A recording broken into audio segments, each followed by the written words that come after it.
Շրջադարձային պատմական աննախադեպ Երևանի ու Վաշինգտոնի ներկայացուցիչները այսպես են բնութագրում փետրվարի 9-ին Վենսի պաշտոնական այցը Հայաստան։ Այն իսկապես պատմական ու աննախադեպ էր մի քանի առումով։ Սկսենք նրանից, որ Վենսը ԱՄՆ առաջին փոխնախագահն էր, որն այցելել է Հայաստան, իսկ փաստը, որ բարձրաստիճան պաշտոնյան Հայաստան էր ժամանել կնոջ ու երեխաների հետ, այցին նաև հուզական բնույթ էր տալիս։ Գործնական կողմը ևս շատ տպավորիչ է։ Հայաստանը ԱՄՆ-ից ձեռք է բերել հետախուզական անօդաչու թռչող սարքեր մոտ 11 միլիոն դոլար արժողությամբ։ Կողմերը ստորագրել են նաև միջուկային էներգիայի խաղաղ նպատակներով օգտագործման ոլորտում համագործակցության մասին հայտարարությունը։ Սա նախանշում է Հայաստանում ամերիկյան փոքր մոդուլային ռեակտորների ներդրման գործընթացի սկիզբը։ Բացի այդ թրիփի միջոցով նախատեսվում է մոտ 9 միլիարդ դոլարի մասնավոր կապիտալի ներհոսք դեպի Հայաստան, ինչը կխթանի տնտեսական բարգավաճումը։ Այցի քաղաքական նշանակությունը ամրապնդվեց նոր հրավերով։ Հայաստանի վարչապետը հրավիրվել է փետրվարի 19-ին Վաշինգտոնում Թրամփի նախագահության կայանալիք խաղաղության խորհրդի նիստին։ Այս թեման մեր ուշադրության կենտրոնում կմնա նաև առաջիկայում, մինչև այդ համառոտ այն մասին, թե ինչ ենք պատմելու այսօրվա թողարկման ընթացքում։ Ինչ կապ ունեն օլիմպիական արծաթն ու Թրամփի ներգաղթային քաղաքականությունը, պարզվում է ամենաուղղակի։ Ոսկե տենդ և չիպերի հաղթարշավ, Wall Street-ը նոր բարձունքներ է նվաճում։ Ինչ է էժանացել և ինչը թանկացել Թրամփի խոստումների հետքերով։ Կամուրջ դեպի տուրքեր, Թրամփը փակում է Կանադա տանող ճանապարհը, Կուբան առանց վառելիքի, Թրամփի նոր սահմանափակումները արդեն խնդիրներ են ստեղծում։ Ճակատագրական անկում Մամոնտ լեռան վրա մահացու վայրէջք Կալիֆոռնիայի ամենավտանգավոր լանջին, կարմիր ծրարներ և սև մտադրություններ, ինչպես չդառնալ բանկոմատների գողերի թիրախը։ Ուսուցիչների ապստամբությունը Սան Ֆրանցիսկոյում անժամկետ գործադուլ է։ Դեղատոմսի փոխարեն պահանջներ են գրում, ինչու են գործադուլ անում բուժքույրերը։ Անհավատալի, բայց փաստ Սան Ֆրանցիսկոյում երթ են անում հանուն միլիարդատերերի։ Սուրճը ուղեղի համար փրկություն, ինչ են պարզել նոր հետազոտությունները։ Թողարկման երկրորդ մասում պատմելու ենք ԱՄՆ-ում առևանգումների վիճակագրության մասին, ովքեր են ռիսկի գոտում, որ նահանգներն են առևանգումների թվով չեմպիոնները, որքան մեծ է առևանգվածին փրկելու հավանականությունը։ Այս և այլ մանրամասներ Մանու Հարությունյանն է ներկայացնելու։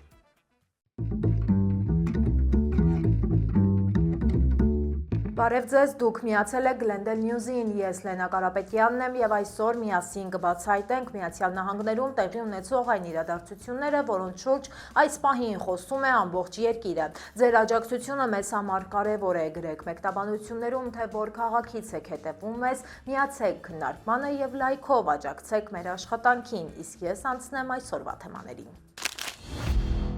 Սկսենք օլիմպիական նորություններից։ 15-ամյա Էբի Ուինթերբերգերը դարձել է ձմեռային օլիմպիական խաղերում ԱՄՆ հավաքականի ամենաերիտասարդ անդամը։ Կալիֆոռնիա նահանգից այս երիտասարդ աղջիկը ազատ ոճի դահուկորդի իր առաջին իսկ պրոֆեսիոնալ մրցաշրջանում կարողացավ անհավանական թռիչք գրանցել։ Էբիի հաջողության հիմքում նրա բացառիկ անվախությունն է, որը դրսևորվել էր դեռ վաղ մանկությունից։ Հայրը հիշում է, թե ինչպես էր դեռատի աղջնակը ջրաշխարհում առանց հատուկ նավակի նետվում վտանգավոր սահուղիների մեջ մեծ արագությամբ շրջանցելով մեծահասակներին։ Օլիմպիական ուղեգիրը Էբին վաստակել է Ասպենում, Քոլորադո նահանգում անցկացված վերջին որակավորման փուլում։ Այժմ Էբին մասնակցում է համաշխարհային մրցաշարերի, միաժամանակ փորձելով պահպանել դեռահասի սովորական կյանքը հարազատ Թրաքի քաղաքում։ Նա ստիպված է հեռավար սովորել դպրոցում, քանի որ մշտական ճանապարհորդությունները թույլ չեն տալիս հաճախել դասերին։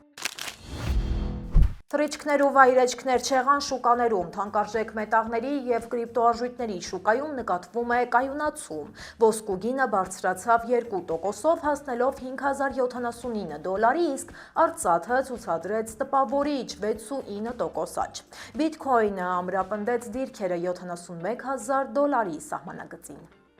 Երկուշաբթի ԱՄՆ-ի բորսային ինդեքսները գրանցեցին չափավոր աճ։ S&P 500 ինդեքսը բարձրացավ 0.5%-ով, մոտենալով իր պատմական առավելագույնին, իսկ NASDAQ-ը աճեց 0.9%-ով։ Արհեստական բանականության ոլորտի հսկաները շարունակում են մնալ շուկայի հիմնական շարժիչ ուժը։ Nvidia և Broadcom ընկերությունների բաժնետոմսերի աճը զգալիորեն նպաստեց ընդհանուր դրական դինամիկային։ Պետական պարտատոմսերի եկամտաբերությունը մնում է կայուն։ Շուկայի մասնակիցներն այժմ սպասում են զբաղվածության և գնաճի մասին թարմ տվյալներին։ Դրանք կհրապարակվեն շաբաթվա վերջին։ Դաշնային պահուստային համակարգի Ֆեդի որոշումները տոկոսազրույցների վերաբերյալ ուղղակիորեն կախված կլինեն այս ցուցանիշներից։ Թրամփի տնտեսական քաղաքականությունը արդեն սկսել է իր տեսանելի ազդեցությունը թողնել ամերիկացիների մթերային զամբյուղի վրա։ Ոչ դրական առումով 2024 թվականի նախընտրական քարոզարշավի ժամանակ նա մեծ խոստումներ էր տալիս նվազեցնել սննդամթերքի գները, որոնք վերջին 6 տարիներին անշեղորեն աճում էին։ Վիճակագրությունը ցույց է տալիս բավականին հետաքրքիր եւ հակասական պատկեր։ Ձուն, որը քարոզարշավի ընթացքում դարձել էր գնաճի յուրօրինակ խորհրդանիշը, Թրամփի պաշտոնավարությունից ի վեր 30%-ով էժանացել է, սակայն մյուս մթերքները չեն էժանանում։ Նարնջի հյութը թանկացել է 28%-ով, տավարի աղացած միսը 15%-ով։ Խոզապուխտի եւ հավի մսի գները նույնպես շարունակում են աճել։ Այս տատանումները պայմանավորված են մատակարարման շղթաների խնդիրներով, Ուկրաինայի պատերազմով եւ ընկերությունների կողմից ստացվող գերշահույթով, հակառակ ձվի գնի զգալի անկմանը, տնային տնտեսությունների համար ընդհանուր պատկերը դեռևս մնում է լարված։ Թրամփը սպառնում է վերանայել Դեթրոյթը Կանադային կապող միջազգային կամրջի հետ կապված պայմանավորվածությունը։ Թրամփի վարչակազմը դիտարկում է կամրջով անցնող ապրանքների համար նոր սակագներ սահմանելու հնարավորությունը, ինչը կթանկացնի որոշ ապրանքներ։ ԱՄՆ-ի և Կանադայի միջև առևտրաշրջանառության համար այս կամուրջը ունի ռազմավարական նշանակություն, հատկապես ավտոմոբիլային արդյունաբերության կենտրոն հանդիսացող Միչիգան նահանգի համար։ Թրամփն ընդգծել է, որ Կանադան պետք է ավելին անի թմրանյութերի և անօրինական ներգաղթի դեմ պայքարում։ Մենք պետք է լիովին վերահսկենք մեր սահմանները և այս կամուրջը բացառություն չէ, հայտարարել է նա։ Կանադական կողմը հսկայական ֆինանսական ներդրումներ է կատարել այս նախագծում, հույս ունենալով հեշտացնել և արագացնել բեռնափոխադրումները։ Կամրջի շինարարությունը մոտենում է ավարտին, սակայն քաղաքական լարվածությունը կարող է անորոշ ժամանակով ձգձգել դրա պաշտոնական բացումը։ Իրավիճակը շարունակում է մնալ անորոշ, քանի որ Սպիտակ տունը չի դադարեցնում ճնշումները Օտտավայի վրա։ Թրամփի ճնշումները Կուբայի վրա արդեն տեսանելի արդյունքներ են տալիս։ Երկրի ավիացիոն իշխանությունները պաշտոնապես զգուշացրել են ավիաընկերություններին, որ կղզու 9 օդանավակայաններում, ներառյալ Հավանայի միջազգային օդանավակայանում, վառելիք այլևս չկա։ Վառելիքի այս սահմանափակումը հարվածել է Ռուսաստանի և Կանադայի չվերթներին։ Air Canada-ն արդեն դադարեցրել է թռիչքները դեպի կղզի։ Սա վնասում է զբոսաշրջային եկամուտներին, որոնք կազմում են տարեկան $3 միլիարդ և երկրի տնտեսության զարկերակն էին։ Ավիաընկերությունները այժմ ստիպված են լիցքավորվել հարևան Դոմինիկյան Հանրապետությունում։ Էներգետիկ արտակարգ դրությունը կաթվածահար է արել ներքին կյանքը։ Հավանայում տրանսպորտը կանգնել է, իսկ հոսանքազրկումները տևում են մինչև 10 ժամ։ ԱՄՆ-պատժամիջոցները նոր ծայրահեղության են հասել, ինչը բնակիչները համեմատում են 90-ականների ծանր տնտեսական ճգնաժամի հետ։ Դադարեցվել են նաև մշակութային միջոցառումները։ Առաջիկա օրերին նոր խիստ միջոցներ կձեռնարկվեն։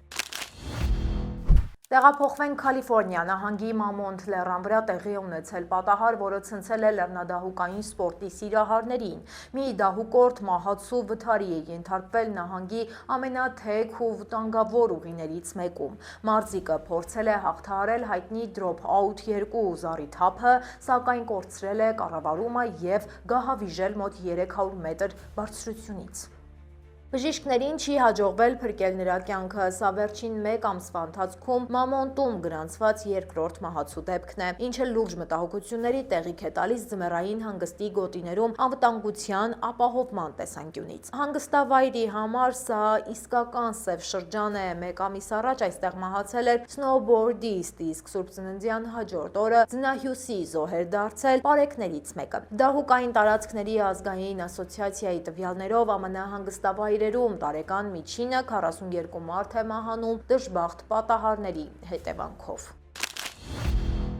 Սանտա Բարբարա շրջանի ափերի մոտ գրանցվել է սերֆինգի փրկության անհավանական պատմություն։ Ընկերոջ հետ սերֆինգով զբաղվող 26-ամյա մարզիկը հայտնվել է մահացու վտանգի մեջ։ Ուժեղ ալիքները խլել են նրա սերֆինգի տախտակը եւ հեռացրել ափից։ Ընկերն անմիջապես ահազանգել է փրկարարներին։ Որոնողական աշխատանքների ընթացքում փրկարարները նախ ափին գտել են լքված տախտակը, ինչից հետո գործի են դրվել ինֆրակարմիր տեսախցիկներով հագեցած անօդաչու թռչող սարքեր։ Ժամանակակից տեխնոլոգիաների շնորհիվ երիտասարդին հայտնաբերել են ափից մոտ 400 մետր հեռավորության վրա։ Պարզվում է, որ նա հուսահատ կարճած է եղել օմարների որսի համար նախատեսված թակարդից, փորձելով մնալ ջրի երեսին։ Առանց այդ պատահական հենարանի, բաց եւ սառը օվկիանոսում գոյատևելը կարող էր անհնար լինել անգամ լավ պատրաստված մարզիկի համար։ Լոս Անջելեսի շրջանի իրավապահ մարմինները հորդորում են բնակիչներին ցուցաբերել առավելագույն զգոնություն բանկերի եւ բանկոմատների մոտ։ Լուսնային ամանորի առթիվ կարմիր ծրարներով կանխիկ գումար նվիրելու ավանդույթը գրավում է հանցագործներին։ Ոստիկանները խորհուրդ են տալիս խուսափել մեծ պայուսակներ կրելուց եւ զգուշանալ անծանոթների հանկարծակի հաճոյախոսությունից։ Իրավապահները կոչ են անում բոլորին կասկածելի դեպքերում անմիջապես կապ հաստատել իրենց բանկի հետ, հիշեցնում են նաև անվտանգության կանոնների մասին։ Մեքենան պետք է միշտ կայանել լավ լուսավորված վայրերում եւ կողպել դռները ներս մտնելուն պես։ Իսկ վտանգի դեպքում պետք է անմիջապես դիմել 911 կամ ուղղվել դեպի մոտակա ոստիկանական բաժանմունք։ Կալիֆորնիա նահանգում սկանդալային իրավիճակ է ստեղծվել դիմակների գրման նոր արգելքի շուրջ, որը նպատակ ունի կանխել ինքնությունը թաքցնելը բողոքի ակցիաների ժամանակ։ Նոր օրենքը լուրջ իրավական բախումների առիթ է դարձել, երբ պարզվել է, որ դաշնային գործակալները շարունակում են քողարկված մնալ իրենց գործողությունների ընթացքում։ Սան Ֆերնանդո Վալի շրջանում այսի գործակալները դատական հայցի թիրախում են հայտնվել հենց այս պատճառով։ Իրավապաշտպանները պնդում են, որ դիմակավորված գործակալները իրենց գործողություններով պարզապես ահաբեկում են ներգաղթյալների ընտանիքներին։ Վարչակազմը պաշտպանում է գործակալներին, վկայակոչելով նրանց անձնական անվտանգությունն ու աշխատանքային գաղտնիությունը։ Սան Ֆրանցիսկոյի հազարավոր ուսուցիչներ եւ դպրոցի աշխատակիցներ երկուշաբթի առավոտյան սկսել են անժամկետ գործադուլ կաթվածահար անելով կրթական համակարգը։ Կալիֆորնիա նահանգի այս խոշոր քաղաքի ավելի քան 100 դպրոցների 40,000 աշակերտներ հայտնվել են անորոշության մեջ։ Աշխատավարձերի բարձրացման եւ ծանր աշխատանքի պայմանների հետ կապված բանակցությունները ձախողվել են։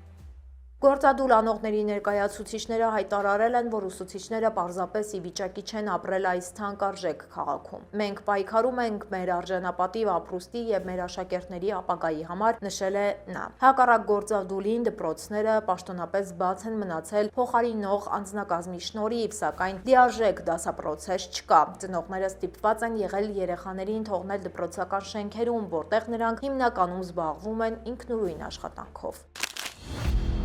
Հարավային Կալիֆորնիայում Կայզեր Պերմանենտ բժշկական հաստատությունների հազարավոր դեղատնային եւ լաբորատոր աշխատակիցներ միացել են լայնածավալ գործադուլին։ Ավելի քան 30,000 բուժքույրեր եւ առողջապահության ոլորտի մասնագետներ արդեն երրորդ շաբաթն է, ինչ պայքարում են անարդար պայմանների դեմ։ Դեղատների օգնականներն ու լաբորատոր գիտնականները պահանջում են արժանապատիվ աշխատանքի պայմանագրեր։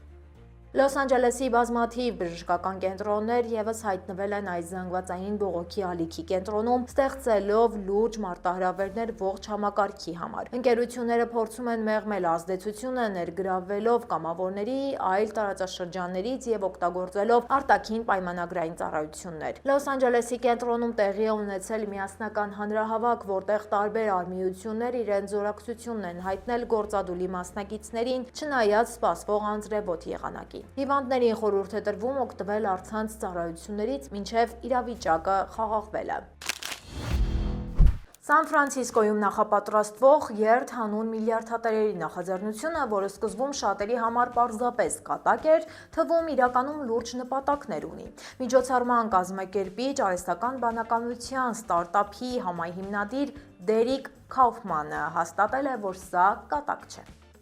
Քաուֆմանը կտրուկ դեմ է Կալիֆորնիա նահանգում առաջարկվող միլիարդատերերի նոր հարկին, ինչին ընդդիմանում է նաև նահանգապետ Գևին Նյուսոմը։ Կազմակերպչի խոսքով գերհարուստներին թիրախավորելը դարձել է հանրաճանաչ զբաղմունք, սակայն նրանց հեռանալը նահանգից շատ թանկ կնստի տնտեսության վրա։ Երթը կմեկնարկի Ալտա Պլազա պարկից և կավարտվի քաղաքապետարանի դիմաց գտնվող Civic Center-ում։ Կազմակերպիչը հույս ունի, որ այս ոչ ավանդական քայլը թույլ կտա հասարակությանը գնահատել հարուստների ներդրումը։ Այժմ եկեք տեղափոխվենք մեր Facebook-յան էջ, որտեղ ամեն օր հրապարակում ենք վերջին թարմնորությունները։ Ամերիկյան բժշկական ասոցիացիայի ամսագրում հրապարակված նոր հետազոտությունը հուսադրող լուրեր է հայտնում սուրճի և թեյի բոլոր սիրահարների համար։ Շուրջ 132,000 առողջ մեծահասակների երկարատև ուսումնասիրությունը ցույց է տվել, որ օրական 2-3 բաժակ առանց կաթի և շաքարի կոֆեինով սուրճը կամ 1-2 բաժակ թեյը զգալիորեն նվազեցնում են դեմենցիայի թուլամտության առաջացման հավանականությունը։ Պարզվել է, որ կոֆեինի մեծ քանակ օգտագործողների մոտ դեմենցիայի ռիսկը 14-18%-ով ավելի ցածր է, քան նրանց մոտ, ովքեր խուսափում են այս ըմպելիքներից։ Գիտնականները նշում են, որ օպտիմալ քանակը կազմում է օրական մոտ 300 միլիգրամ կոֆեին։ Առողջապահության համաշխարհային կազմակերպության տվյալներով աշխարհում 57 միլիոն մարդ տառապում է դեմենցիայով։ Լոս Անջելեսի դաշնային դատարանում մեկնարկել է պատմական մի դատավարություն ընդդեմ տեխնոլոգիական հսկաների։ Meta, YouTube, TikTok և Snapchat ընկերությունները մեղադրվում են երեխաների մոտ սոցիալական մեդիայից կախվածություն առաջացնելու մեջ։ Հայցվորները պնդում են, որ հարթակներն իրենց էությամբ թերություններով արտադրանք են։ Ավելի քան 400 դպրոցական շրջան միացել է հայցին, նշելով, որ ստիպված են հսկայական միջոցներ ծախսել աշակերտների հոգեբանական խնդիրները լուծելու համար։ Սա առաջին դեպքն է, երբ նման լայնածավալ դատական գործընթաց է սկսվում տեխնոլոգիական ընկերությունների դեմ։ Հանրահայտ Օսկար Մայեր Վիներմոբիլ մեքենան 27 ոտնաչափ երկարությամբ հսկա հոթ-դոգը մի ամբողջ շաբաթ Լոս Անջելեսում կլինի։ Շրջագայությունը կմեկնարկի փետրվարի 12-ին Իսթվեյլում և Չինոյում տեղի խոշոր վաճառակետերում։ Հաջորդ օրերին հսկա նրբերշիկը կլինի Օնտարիոյում և Գլենդորայում, իսկ փետրվարի 15-ին Ուիթիերում։ ԱՄՆ տարածքում մշտապես շրջում են նմանատիպ 6 մեքենաներ, ապահովելով ընկերության ներկայությունը տարբեր նահանգներում։ Կազմակերպիչները նշում են, որ նպատակն է տարածել սերը մսի նկատմամբ, սա իսկական տոն է հոթ-դոգի սիրահարների համար։ Լրահոսից այսքանն էինք առանձնացրել այսօրվա համար, թողարկումը շարունակելու է իմ գործընկեր Մանու Հարությունյանը, ինչպես և խոստացել էինք, նա ներկայացնելու է հետաքրքիր ու նաև ուսանելի մանրամասներ ԱՄՆ-ում առևանգումների վիճակագրության մասին։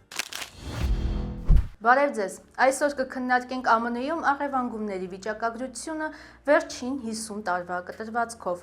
Չենք սպասում, որ թեման ուսումնասիրելիս նման հետաքրքիր թվերի կհանդիպենք ու նաև մտահոգիչ։ Պարզվում է առևանգումների առումով Կալիֆորնիան չեմպիոն է, իսկ Վենիսը առանձնահատուկ ուշադրության է արժանանում։ 1990-ականների ընթացքում ԱՄՆ-ում տարեկան գրանցվում էր շուրջ 850,000 անհետ կորելու դեպք։ Առևանգումների պիկը կազմում էր այս ընդհանուր թվի 40%-ը։ 2020 թվականից հետո այս ցուցանիշը նվազել է մինչև 540,000 դեպք, կրճատվելով 30%-ով։ Տարիքային վերլուծությունը ցույց է տալիս, որ առևանգվածների մոտ 80%-ը կամ 420,000-ը անչափահասներ են։ Երեխաներն ու դեռահասները մնում են ամենախոցելի թիրախը։ Հատկանշական է, որ այս դեպքերի զգալի մասը կատարվում է ծանոթների կամ ազգականների կողմից։ Սեռային բաշխվածությամբ կանայք կազմում են զոհերի շուրջ 60%-ը կամ 320,000 հոգի, տղամարդիկ կազմում են մնացած 40%-ը կամ 220,000-ը։ Կանանց պարագայում առևանգումները հաճախ ունենում են հստակ սոցիալական կամ սեռական շահագործման դրդապատճառներ, բռնությունների կամ թրաֆիքինգի դեպքերի մեծ մասը այս խմբին է բաժին ընկնում։ Կալիֆորնիան առաջատար է տարեկան մոտ 60,000 դեպքով, Լոս Անջելեսի հայաշատ բնակավայրերում, Գլենդելում և Փասադենայում ցուցանիշները ցածր են 5%։ Լոս Անջելեսի փոքր Հայաստան թաղամասում անվտանգության զգոնության մակարդակը խիստ բարձր է։ Առևանգումների 70%-ը կամ 380,000 դեպք կատարվում է ընտանեկան վեճերի պատճառով, միայն 10%-ն է իրականացվում անծանոթների կողմից փրկագնի նպատակով։ Փրկվածների վիճակագրությունը կազմում է մոտ 95%, այսինքն 540,000 առևանգվածներից 513,000-ը փրկվել են։ Առևանգվածների միայն 5%-ն է մնում անհետ կորած։ Իրավապահներն օգտագործում են ժամանակակից տեղեկատվական եւ տեխնիկական միջոցներ որոնողական աշխատանքների արդյունավետությունը բարձրացնելու համար։ Թրամփի վարչակազմը ծրագրում է 20%-ով ավելացնել ֆեդերալ աջակցությունը Քարոլինա նահանգի իրավապահներին։ Թեքսաս, Քոլորադո եւ Փենսիլվանիա նահանգներում անվտանգությունը նույնպես առաջնահերթություն է։ Սահմանամերձ գոտիներում հսկողության խստացումը տալիս է առաջին դրական եւ տեսանելի արդյունքները։ Այդ դեպքում մեծանում է հավանականությունը, որ առևանգվածին չեն կարողանա երկրի սահմանից դուրս հանել, ինչը մեծացնում է նրան գտնելու, փրկելու հավանականությունը։ Իրավապահ համակարգի արդյունավետությունը վերջին տասնամյակում աճել է 40%-ով։ Սա հնարավոր է դարձել ֆեդերալ կառույցների սերտ համագործակցության շնորհիվ։ Լոս Անջելեսի հայաշատ Նորթ Հոլիվուդում հսկողությունը բարձրացվել է ևս 15%-ով։ Հանրային իրազեկվածությունը նվազեցրել է հանցագործությունները մոտ 25%-ով։ Քոլորադո եւ Փենսիլվանիա նահանգների փորձը ցույց է տալիս քաղաքացիների ակտիվության կարևորությունը։ Յուրաքանչյուր արագ արձագանք օգնում է փրկել մոտ 20,000 կյանք տարեկան կտրվածքով ողջ ԱՄՆ-ում։